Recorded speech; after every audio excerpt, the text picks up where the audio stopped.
On this channel, our mission is to explore every extraction shooter out there and uncover what makes them great and identify their flaws. Today, we're diving into my first day experience with Call of Duty DMZ.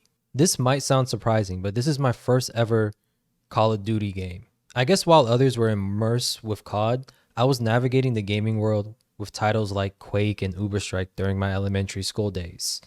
First and foremost, let's talk about some of the good I experienced during my initial day playing DMZ.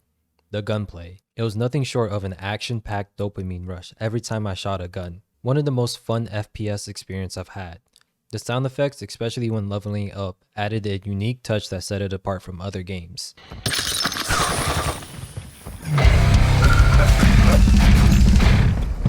It gave me those "right on, brother" vibes that brought a smile to my face every time I heard that guitar riff. However, one particular thing was absent: a tutorial.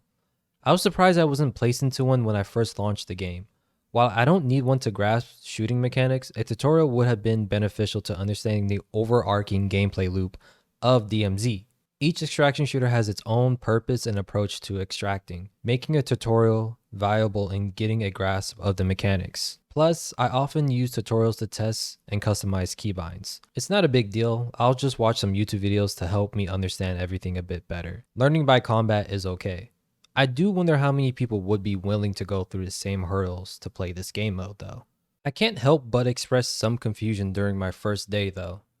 And some of it was shared with my teammates too, as we found ourselves running around, seemingly lost, and engaging with NPCs without a clear objective. Many times we unintentionally circled our way back to the starting point. The game started off quite chaotic as well.